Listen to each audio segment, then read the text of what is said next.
Skyy Moore, can he fill Tyreek's shoes? The better question is the sky the limit? That's right, folks. You come for the analysis, you stay for the bad puns. We're going to start right now on the Razzball Fantasy YouTube channel, dropping right now.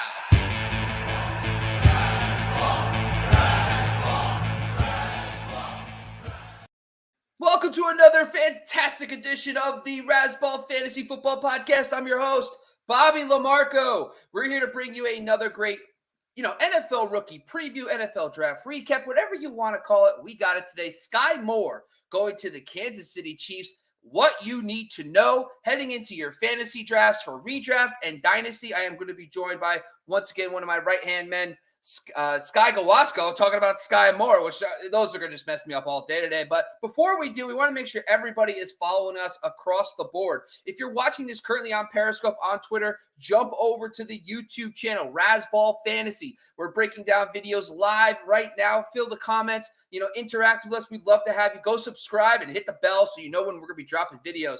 Make sure you're also following us on Razzball Fantasy IG and also TikTok, where we do daily content for baseball, basketball, hockey, and football as well. And finally, make sure everybody is going to Razzball.com and checking out all the latest great shows we got going on there. Razzball.com for baseball, basketball, hockey, and football. We have a bunch of articles, a bunch of information, and we got a lot of exciting stuff coming for you on the football side. All right, enough's enough.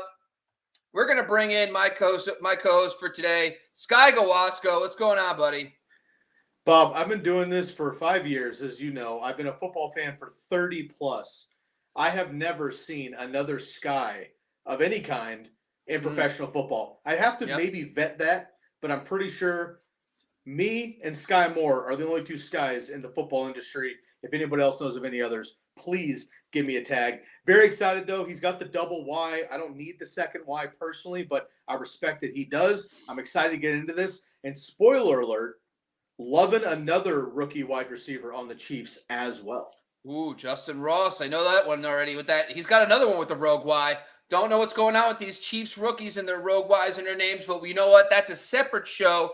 Today, we're here to bring you the goods on what you need to know for Skyy Moore going to the Chiefs. Skye, you know what to do. Tell us what you got.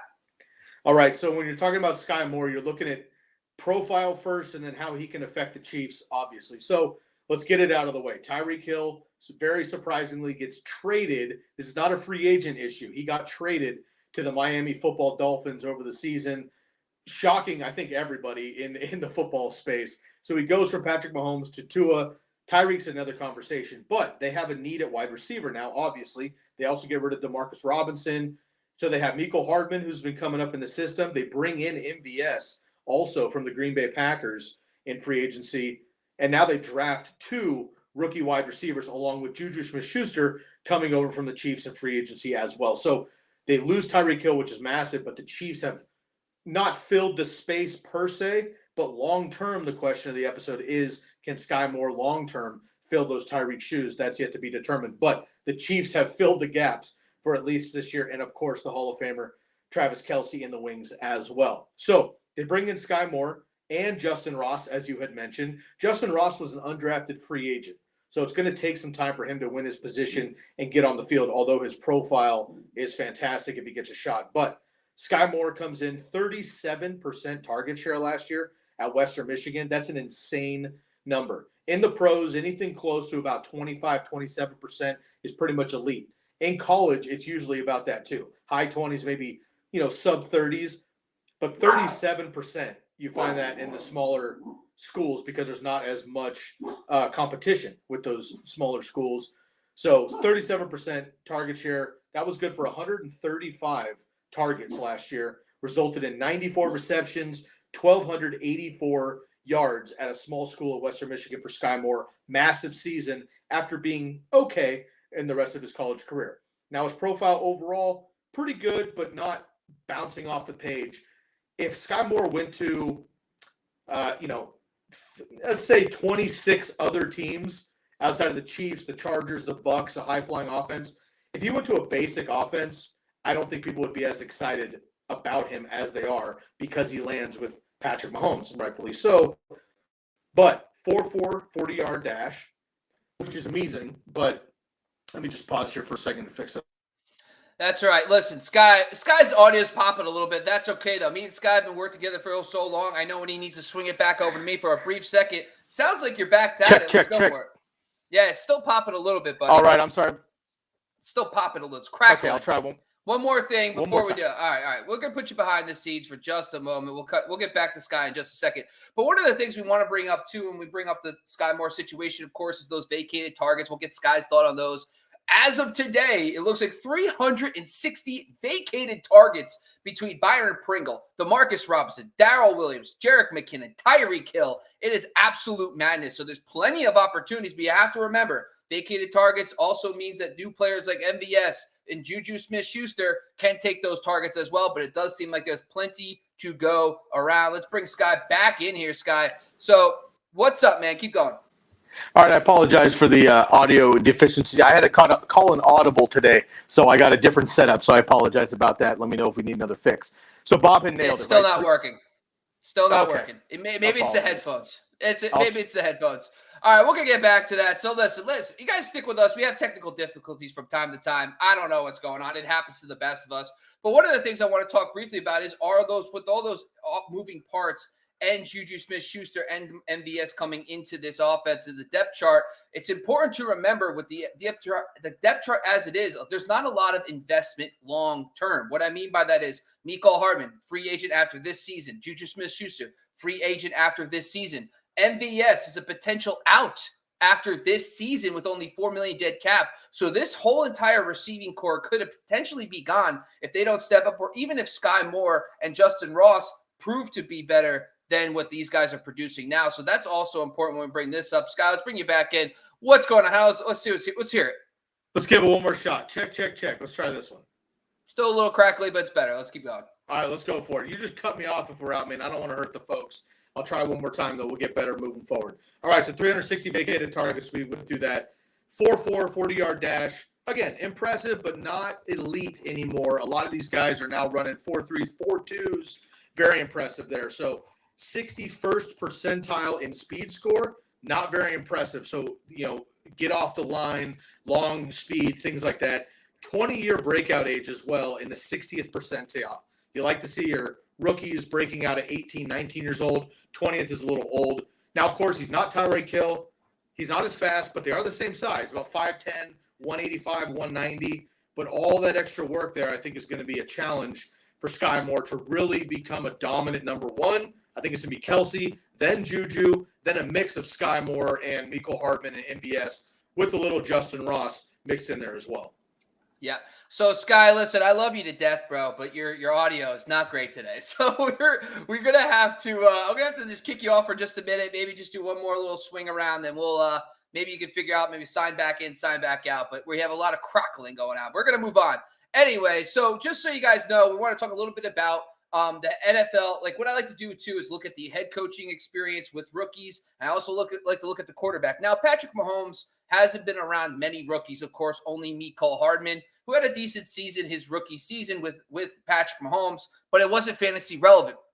So really you want to take a look at Andy Reid. And that's really where it comes down to. When you look at rookie production with Andy Reid, there's been 8 wide receivers taken in the day 1 or day 2. So that's first, second, or third round. Of those 8 wide receivers, only 2 finished in the top 36 during their rookie years. That was Deshaun Jackson in 2008 and Jeremy Maclin in 2009. So I do want to make sure we set some level of expectations for this rookie, even if he does find his way onto the field, because Deshaun Jackson was the number 1 target on his team that season. As long as Travis Kelce plays 14 to 17 games, that will not happen in this offense. So at best, you're looking at a number 2. If he beats out Juju, he beats out MVS or Mecole Hardman. So I do think that from that standpoint, you're probably looking at a Jeremy Maclin type season for his potential upside in that one season where he was a top 36 receiver. Good news is when you start diving into everything, and let's bring Skye back. I think we almost have him in, but he's still adjusting anyway. So let's talk about current ADP. Now, ADP best ball right now has got him at wide receiver 42, 95th overall. He's gotten a huge bump. Skye, you want to check to see if you're good? One more time. Check. 1, 2. Oh, there it is. All right. Now it's a thing of beauty. That's a thing of beauty, my friend. Now we should just start the whole thing over. So, man, all right, we jumped ahead. I talked a little. Go ahead. Technology these days, man. You just a bad headset. So, folks, I apologize about that. If you didn't hear anything, you want me to clear anything up, let me know, Bob. Otherwise, I was tuning in. I've got it. Let's rock and roll. Yeah, so I was talking about Andy Reid, the success of rookies with Andy Reid. There's been 8 wide receivers that broke it down, essentially. But let's move on. Because of that, I want to talk a little bit about his ADP right now, because this guy is attached to Patrick Mahomes. And yes, long-term, that should keep his dynasty ceiling extremely high. But one of the things that I do want to bring up, though, is that this year's target competition does not justify his wide receiver 42, 95th overall, based on some of the history we've heard. So let's talk about that first, Skye. Is there any thoughts about Skyy Moore's redraft best ball at 95th overall, 42nd wide receiver off the board? Well, best ball is always different than redraft and dynasty, right? In best ball, I don't mind it because Tyreek Hill is like the gold nugget in best ball, right? You're going to have these massive, 200-plus yard, 3-touchdown games. Skyy Moore could potentially have those. I don't know about year one. You had mentioned rookies under Andy Reid, so I don't expect that necessarily this year. But, I think that's a little rich outside of best ball. In best ball, I think it's worth taking the flyer because of the offense, because of Mecole Hardman. But in redraft, I might be against the grain here, Bob, but I'm not all about the Skyy Moore train, unfortunately. In dynasty, of course, because you have long-term. Redraft, though, he's not Tyreek Hill, and there's a lot of competition over there for targets. Yeah, so let's talk dynasty. Right now, he's 8th overall according to consensus rookie rankings, going right behind Jameson Williams, Chris Olave, but right ahead of Christian Watson and Jahan Dotson. So in that range, is that what you're looking at for your wide receiver? Do you think Skyy Moore is perfectly ranked right now at 8th overall? I do think he's perfectly ranked in a vacuum, as they say. I actually like Christian Watson this year than Skyy Moore, but long term, it's probably Skyy Moore. And I also like Jahan Dotson quite a bit as well, but who knows what's going to happen in Washington. So that one's kind of up in the air with Carson Wentz and things. So I do think that he's properly placed at the 8th spot. Yeah, and I think so too. When I'm looking at it from a redraft standpoint, there's no way I'm touching him. He's getting this ridiculous rookie bump, being attached to Patrick Mahomes, but I don't think people realize how. Like Mecole Hardman, you can say what you want on him. He's a quality, good in his role. Juju Smith-Schuster has been a dominant receiver in the past, and MVS fits that role too perfectly as a veteran deep threat. But like I said, all 3 of these guys could be gone as soon as 2023. So that is worth noting. In a dynasty front, I think I'm going to bring it up constantly. A guy that I'll be targeting in the 8 to 12 range is David Bell, tied to Deshaun Watson. He's got this, Anquan Bolden comp that I just think is absolutely fantastic. The comps for Skyy Moore are Golden Tate and Santana Moss. Both guys end up down the line being very, very good, but neither player hit their stride until their 3rd season in fantasy. So I do think that is notable for Skyy Moore. Any last thoughts? I know we had a lot of issues today, Skye, but anything last thoughts before we go? Yeah, we're okay, Bob. This is just kind of a high level, not even a statistical question for you. I'm just trying to bounce around in my head. I want to get your thoughts.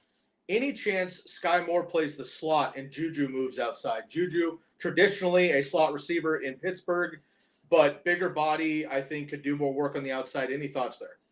No, because I do think right now they have Juju and Mecole that kind of do that role. They fill in and out. So I think Juju is better suited in the slot with MVS and Mecole Hardman kind of floating around the outside. And then Skyy Moore kind of fits that role too. But like I said before, there is no long-term, commitment. I don't know if Skyy Moore can then slide into the slot in 2023. But what I see for year one, I don't see that. I think he's going to be primarily on the outside. Got it. And I want to just add this little nugget, and I'll pin it for another conversation because I want to dive deeper into this player, but we're running out of time here. In dynasty leagues, I'm okay to take the first round draft capital on Skyy Moore. I think it'll work out. But I'm not leaving any draft without drafting Justin Ross. And you could probably get him in the 5th round. He was an undrafted free agent. People forgot about him because he got injured. He might have an injury-plagued career, which is going to just crush him, obviously. If this kid stays healthy, if he didn't have spinal surgery, he's arguably a first-round pick 2 years ago. So do not forget about Justin Ross, who was recruited by Alabama, decided to go to Clemson instead, and then he became an All-American over there too without Trevor Lawrence. So Justin Ross is the guy that I do not want to forget in this offense. and in general in fantasy, because if this kid at 6'4" stays healthy, he's going to be an animal.